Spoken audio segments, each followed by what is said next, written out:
चलिए अब स्टार्ट करते हैं हम लोग अपना सेकेंड वीडियो एंशिएंट हिस्ट्री का। ये मैं अपने नोट से करवा रहा हूँ। इसी नोट्स को मैं पढ़कर बार बार प्रीलिम्स क्वालिफाई कर पाता हूँ। अब ये इसी नोट्स को मैं डाल रहा हूँ। इसका पहला का वीडियो मैंने एंशिएंट हिस्ट्री का ये 2 पेज पढ़ा चुका था। अब ये नेक्स्ट 2 पेज में पढ़ाने जाने वाला हूँ। अब यहाँ पे आता है ये गौतम और जो सिद्धार्थ थे यही फाउंडर थे बुद्धिज़्म के, जिस गौतम बुद्ध जिनको कहा जाता है। और ये कहाँ बॉर्न हुए थे? कपिलवस्तु में। कपिलवस्तु कहाँ है? लुम्बिनी में। ये वेरी इंपॉर्टेंट है। ये मतलब कि बुद्ध से हर पीसीएस में, हर स्टेट पीसीएस में, हर यूपीएससी में तक में इसमें क्वेश्चन पूछता ही पूछता है, तो ये याद रहना ही चाहिए। तो गौतम बुद्ध कहाँ बॉर्न हुए थे? कपिलवस्तु लुम्बिनी में। इनका फिर डेथ कहाँ हुआ था या कहाँ पे ये महापरिनिर्वाण पाए थे, कहाँ पे ये अपना शरीर त्यागे थे? ये था कुशीनगर। ठीक है। ये उस समय कौन से जनपद में आता था? मल्ल जनपद में आता था कुशीनगर। ठीक है। अब जैसे इसमें हम ट्रिक बनाते हैं कैसे याद करना है या इनका डेथ करके ये जैसे कि मर कर जो है खुशी को प्राप्त हुए, तो कुशीनगर हो गया। ये जहाँ मरे वहाँ पे खुशी मिला।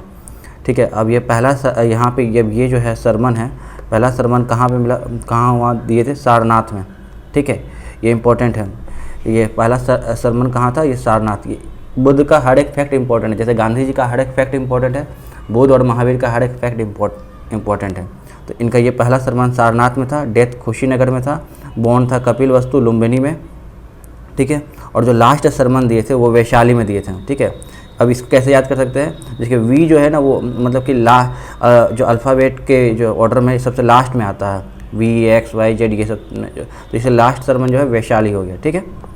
अब इनके जो मदर जो थे वो माया देवी थी। ठीक है, जो इनको जन्म दी थी। ठीक है। और जो बड़ा की थी, ब्रॉटअप जो की थी, वो प्रजापति गौतमी की थी। ये एक्चुअली माया देवी की ही सिस्टर थी। ठीक है। मतलब इसकी मौसी जो है प्रजापति गौतमी थी, वही इसको बड़ा की थी। ठीक है। और ये जो शादी जो किए थे वो यशोधरा से किए थे। ठीक है, यशोधरा से इनका विवाह हुआ था। और इनका जो बेटा का नाम था वो था राहुल। इनका एक ही बेटा था और वो राहुल था। और ये फिर ये घर कितने उम्र में छोड़ दिए थे? 29 साल के उम्र में जो है घर छोड़ दिए थे। ये सारा फैक्ट से क्वेश्चन पूछा जा चुका है। ठीक है। फिर से मैं एक बार रिपीट कर देता हूँ।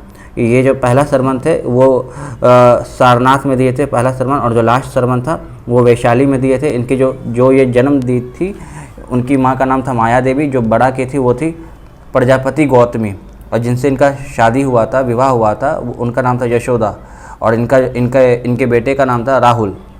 और ये 29 साल की उम्र में घर छोड़ दिए थे। ये याद रखना है, ईयर बहुत बार पूछता है। ठीक है। अब यहाँ पे ये जो बिंबिसार थे वो कंटेम्प्रेरी थे मतलब महावीर के भी कंटेम्प्रेरी थे और गौतम बुद्ध के कंटेम्प्रेरी थे। मतलब गौतम और महावीर एक ही समय में आसपास के ईयर में थे, आगे पीछे में। तो ये बिंबिसार जो है ये दोनों से कंटेम्प्रेरी थे, और इवन प्रसन्नजीत भी। तो आगे था वो पिछले लेक्चर में तो ट्रिक तो बताए थे, जैसे बीपी याद रखना, ब्लड प्रेशर। जैसे गौतम बुद्ध को ब्लड प्रेशर नहीं था, तो बी फोर हो गया बिंबिसार, पी से हो गया प्रसन्नजीत। ठीक है। और ये जो गौतम बुद्ध जो दिए थे वो 4 नोबल ट्रुथ दिए थे। ठीक है, 4 नोबल ट्रुथ। और ये प्रसन्नजीत जो थे यहाँ पे, जो ये प्रसन्नजीत ये जो कोसाला के मतलब कि काशी के मतलब के राजा थे। ठीक है। और ये 4 नोबल ट्रुथ दिए थे बुद्ध। ठीक है। अब यहाँ पे फिर उसके डिटेल में नहीं जाते कि वो नोबल ट्रुथ कौन सा था, पहला noble truth, second noble truth, ये अब इसके डिटेल में नहीं जाते। बस खाली 4 नोबल ट्रुथ दिए थे, जिसको आर्य सत्य भी कहते हैं। ठीक है, 4 आर्य सत्य, कि जैसे कि दुनिया जो है, पहला आर्य सत्य है जैसे दुनिया दुख से भरा हुआ है। तो दूसरा आर्य सत्य होता है कि ये दुख के पीछे कुछ कारण होता है। फिर तीसरा होता है अगर हम कारण को ख़त्म कर देते हैं तो दुख खत्म हो जाता है। फिर चौथा आर्य सत्य होता है कि इसकी जो विधि है उसको कहते हैं अष्टांगिक मार्ग। अगर जो अष्टांगिक मार्ग को फॉलो करेगा तो उसके कारण को ख़त्म करने में सक्षम हो जाएगा। तो ये 4 आर्य सत्य है। ये पहला जो है कि ये जो है राजगीर, पहला जो ये ये पहला जो है बुद्ध काउंसिल कहाँ हुआ था? वो राजगीर में हुआ था। ठीक है। और उस समय कौन से रूल कर रहे थे? अजातशत्रु। इंपॉर्टेंट है, अजातशत्रु। ठीक है, राजगीर। बिंबिसार के ही बेटे थे अजातशत्रु। तो पहला जो है काउंसिल राजगीर में हुआ था, अजातशत्रु। ठीक है। फिर उसके बाद आता है कि ये उस समय कैपिटल था मगध का, राजगीर। अजातशत्रु के बाद जो इनके बेटे जो रूल करते हैं, जिनका नाम था उडाई, वो क्या करते हैं? राजगीर से कैपिटल शिफ्ट करके जो है पाटलिपुत्रा करते हैं। ठीक है। तो जो अक्सर जो है जो रूलर होता है वो अपने कैपिटल में ही काउंसिल करवाता है। तो ये जब अजातशत्रु थे तो उस समय कैपिटल राजगीर था, तो राजगीर में ही अपना काउंसिल करवाया था, पहला काउंसिल। और जो सेकंड काउंसिल था वो शिशुनाग डायनेस्टी के द्वारा करवाया जाता है। इसके जो राजा थे काल अशोका, ठीक है, इनके जो राजा थे काल अशोका थे, वो करवाए थे कहाँ पे, वैशाली में। जैसे कि अगर हम बिहार का ये मैप बना देते हैं तो ये बिहार का मैप में यहाँ पे आ गया राजगीर, राजगीर से फिर ऊपर गया वैशाली, वैशाली से फिर यहाँ पे सेकंड थर्ड होता है पाटलिपुत्रा, मतलब यहाँ से ऐसे गया एक ट्रायंगल बना दिया। इस तरीके से याद कर सकते हैं कि ये भी एक ट्रायंगल फॉर्मेशन करता है, ठीक है। राजगीर हो गया, सेकंड हो गया वैशाली। इसको कौन सा डायनेस्टी किया, शिशुनाग डायनेस्टी किया, और इनके राजा कौन थे, काल अशोका। ये सारा चीज़ पूछा जा चुका है तो इसको एकदम याद रहना चाहिए। थर्ड होता है पाटलिपुत्रा में, ठीक है, और इस समय कौन रूल कर रहे होते हैं, अशोक का रूल कर रहे होते हैं, ठीक है। और अशोका तो हम लोग पता ही कि ये मौर्य वंश के थे। तो ये हो गया। तो इस समय क्या हुआ था कि त्रिपिटका का फॉर्मेशन होता है, कंपोजिशन होता है त्रिपिटका का, ठीक है, त्रिपिटका का कंपोजिशन होता है। और जो फोर्थ होता है वो कश्मीर में होता है। और इसमें क्या होता है कि जो त्रिपिटका जो कंपोजिशन हो चुका है उस पर कमेंट्री दिया जाता है, कमेंट्री उसमें किया जाता है, ठीक है। और इसी समय क्या हुआ था, एक और महायान जो है सेक्ट फॉर्म होता है। इसके पहले हीनयान चल रहा होता है, बुद्धिज़्म का जो हीनयान है वो चल रहा था। और जो कश्मीर में होता है, कश्मीर में महायान सेक्ट का फॉर्मेशन होता है। अब यहाँ से क्या होता है कि आइडल वर्शिप आ जाता है, संस्कृत लैंग्वेज का यूज होने लगता है यहाँ से, फोर्थ ये बुद्धिस्ट काउंसिल से, ठीक है। अब यहाँ पे जो ये बोले कि यहाँ इनका जो 3 बुक बड़ा फेमस है, ठीक है, ये 3 बुक जिसको त्रिपिटका कहते हैं। हम लोग पहले पढ़े थे महावीर में कि वहाँ पे त्रिरत्न होता है, right knowledge, right faith, right conduct. लेकिन ये बुद्ध में होता है त्रिपिटका, जो 3 इंपॉर्टेंट बुक, ये पाली लैंग्वेज में लिखा गया, ये भी पूछा जा चुका है, ठीक है। और यह एक आता है विनय पिटका, फिर सुत्ता पिटका, फिर अभिधम पिटका, ठीक है। अब ये सुत्ता पिटका जो है ना, बहुत ये सबसे लॉन्गेस्ट पिटका है, ठीक है, ये भी पूछा जा चुका है। इसमें क्या होता है, इसमें बुद्ध का सरमन है, मतलब जो बुद्ध जो प्रवचन दिए थे वो सुत्ता पिटका में होता है, ठीक है। अब यहाँ पे बुद्ध का सरमन एस से स्टार्ट होता है, तो यहाँ पे एस से सुत्ता पिटका हो गया, ठीक है। अब जो प्रवचन जब चलता है तो ऑब्वियसली प्रवचन लंबा समय तक बहुत ज़्यादा रहता है, तो ये सबसे ऑब्वियसली है कि ये सबसे बड़ा पिटका होगा, ठीक है। और ऐसे याद कर सकते हैं, एक ट्रिक है जैसे सुत्ता पिटका, तो इसमें सूतने का मतलब कि फीलिंग आ रहा है। तो अगर जब सोते हैं, जब लेटते हैं, तो हम लोग उस समय क्या होता है, सबसे ज़्यादा मतलब कि बेड में कवर करते हैं अपने आप को, तो वो एक तरीके से याद कर सकते हैं। अगर आपके पास खुद का ट्रिक है वो भी लगा सकते हैं, नहीं तो बहुत नॉर्मल सा ये सेंस देता है कि अगर कोई भी प्रवचन होता है तो वो लंबे देर तक के लिए प्रवचन करता है, बहुत लंबे समय तक चलते रहता है प्रवचन, तो वो उसमें कंटेंट बहुत ज़्यादा रहता है। इसलिए सुत्ता पिटका ऐसे ही ऑब्वियस है कि सबसे बड़ा पिटका होगा। फिर आता है विनय पिटका। विनय पिटका क्या होता है, इसमें जो है कि जो मोनेस्ट्री होता है जहाँ पे बौद्ध भिक्षु यह सब रहते थे, कैसे कोड ऑफ कंडक्ट रहना है वहाँ पे, क्या डिसिप्लिन होना चाहिए, तो वो रूल एंड रेगुलेशन होता है विनय पिटका, ठीक है। यहाँ पे रूल एंड रेगुलेशन के बारे में आता है, मोनेस्ट्री के रूल के बारे में ये रहता है। फिर आता है अभिधम्मा पिटका। अभिधम्मा पिटका का मतलब इसमें रहता है कि इसमें फिलॉसफी का जिक्र होता है, जो बुद्ध का जो दर्शन है उस दर्शन का जिक्र होता है अभिधम्मा पिटका में, ठीक है। तो इसको ऐसे याद करते हैं कि जैसे धम्म होता है, धम्म में क्या होता है, धर्म का सेंस होता है हिंदी में, और इसमें क्या होता है कि दर्शन के विषय में भी पढ़ना होता है। तो ये एक तरीके से ऐसे याद कर सकते हैं। अभिधम्म पिटका है, ये फिलॉसफी है। विनय पिटका है, मोनेस्ट्री के रूल को बतलाता है। और सुत्ता पिटका है, बुद्धा के सरमन को, प्रवचन को बताता है, ठीक है। अब आता है इसमें कि ये हैं 2 बुक है, जो एक बुद्धिस्ट का बुक है अंगुत्तर निकाय, ठीक है, और एक जैन का बुक है भगवत सूत्र, ठीक है। ये 2 बुक में क्या है ना कि 16 महाजनपद का जिक्र होता है, ठीक है।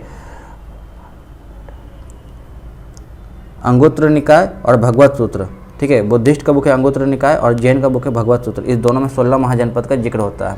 ये भी सवाल पूछा जा चुका है, ठीक है।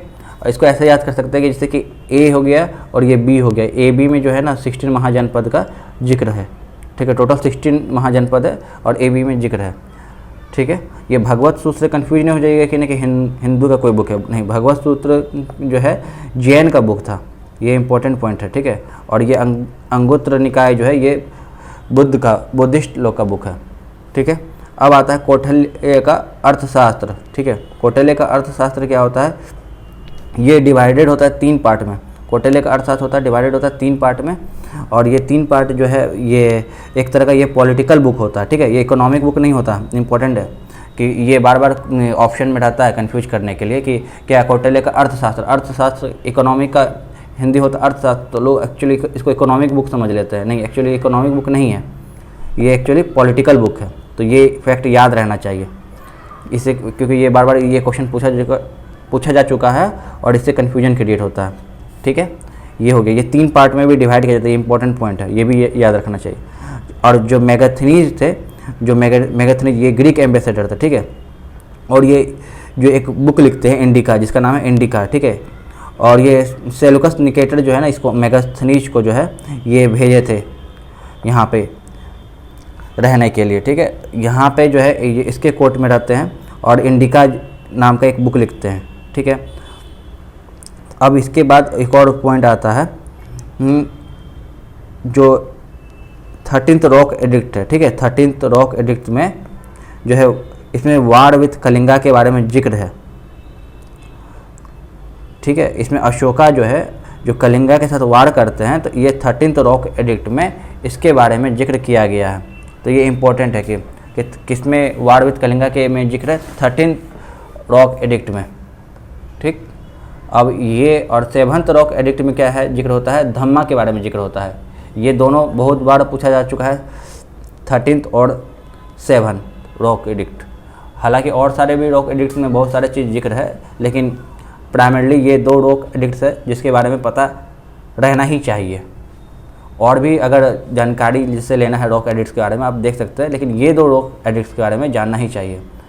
ठीक है, जैसे अभी और मेरे आगे वाले नोट्स जो आने वाले हैं उसमें इसके बारे में और भी जानकारी दी जाएगी, जैसे इंडिका में और क्या क्या बारे में जिक्र है या अर्थशास्त्र के में और क्या क्या जिक्र है।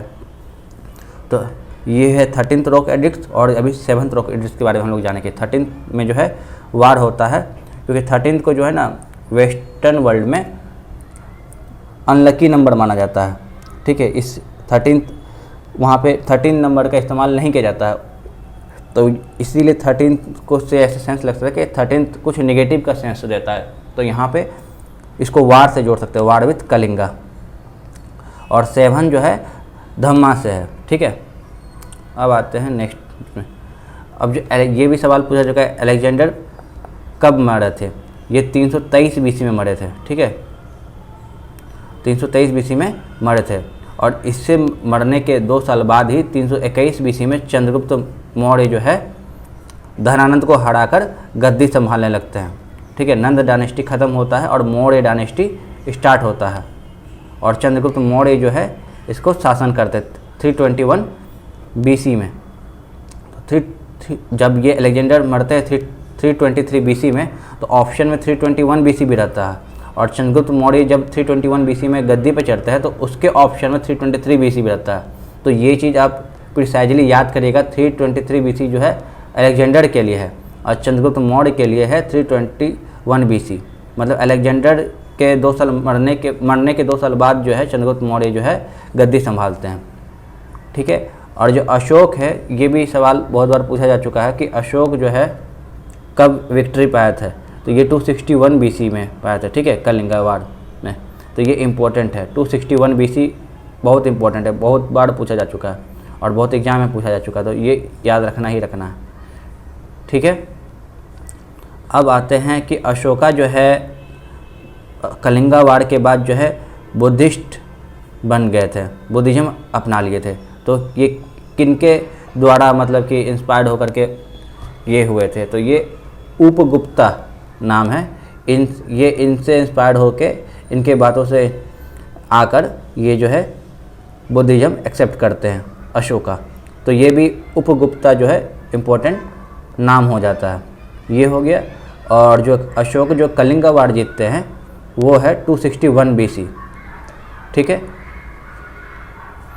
वेरी इंपॉर्टेंट है 261 BC। ये 323, 321, 261। ठीक है, इसको ऐसे याद कर सकते हैं। ठीक है, 321 है, 261, तो ये तो लगभग याद हो सकता है कि 321 में चंद्रगुप्त मौर्य थे, तो फिर 61 जो है ये अशोका हुए, ये ऐसे याद कर सकते हैं। ठीक है, अब जब मौर्य वंश होता है, जब मौर्य वंश ख़त्म होता है, इसके बाद आता है शुंग वंश, ठीक है। और इसके संस्थापक कौन थे? पुष्यमित्र शुंग, ठीक है। और ये ब्राह्मण होते हैं, ब्राह्मणिज्म को फैलाते हैं ये शुंग वंश। तो और ये पुष्यमित्र शुंग जो है ये मौर्य वंश के जो रूलर थे, लास्ट रूलर, उसके सेनापति थे। और यही जो है अपने किंग को मारकर अपना रेन इस्टेब्लिश करते हैं। तो ये पुष्यमित्र शुंग, ठीक है, ये ब्राह्मणिज्म को बहुत फैलाते हैं।